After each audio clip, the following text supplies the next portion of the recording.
আলাইকুম। তো কিতা কথা আপনারা আশা করি বালাবালি আছেন।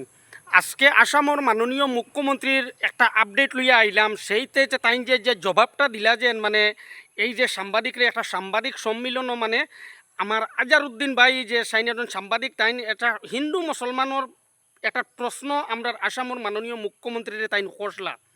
হিন্দু মুসলমানের প্রশ্নটা করার পরে আমাদের আসামর মাননীয় ডক্টর হেমন্ত বিশ্ব শর্মাজি তাইন মানে এই সম্মিলনক কি জবাব দিলা আজারউদ্দিন বাইরে, সেই ভিডিওটা আমি আপনার সামনে মানে আজকে তুলামারি ধরলাম। যদি ভিডিওটা ভালো লাগে তে ইউটিউব থেকে দেখলে চ্যানেলটারে সাবস্ক্রাইব করিও, ফেসবুক দেখলে পেজটারে ফলো করিয়া সবাইরে দেখার সুযোগ করে দিও। তো দেরি না করিয়া তাইন আজারউদ্দিন বাইর লোকে মানে এই সম্মিলনও যে হিন্দু মুসলমানের বিতর্ক মাত নিয়ে যে তাইন মানে কি জবাব দিলা। দিদি ভাই, তোমার জন্য সব কিছু করতে হবে। তোমার নামটা কি?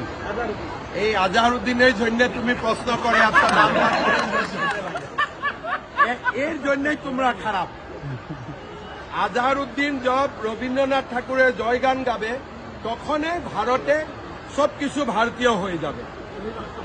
যখন আজহারউদ্দিন করিমগঞ্জের ফেভারে কবে তখন তো হবে না। এই জন্য আমি বলেছি আজহারউদ্দিনও আপনিও রবীন্দ্রনাথ ঠাকুরের পক্ষে খাড়া হন, তখনই হিন্দু মুসলিমরা এক হয়ে যাবে। আমি ঠিক ধরেছি, হ্যান্ডশেক আজহারউদ্দিন জিন্দাবাদ, বড় প্লেয়ার ছিল ক্রিকেটে।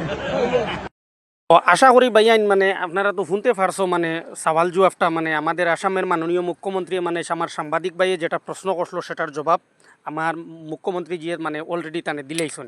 কিন্তু সে গলতি কেন সাংবাদিক ভাই গলত। আমরা গণতান্ত্রিক দেশ, আমরা হিন্দুস্তান রাষ্ট্রত আছি, আমরা হিন্দু মুসলিম শিখ ইসাই বুদ্ধ সব আমরা এক হইয়া আছি।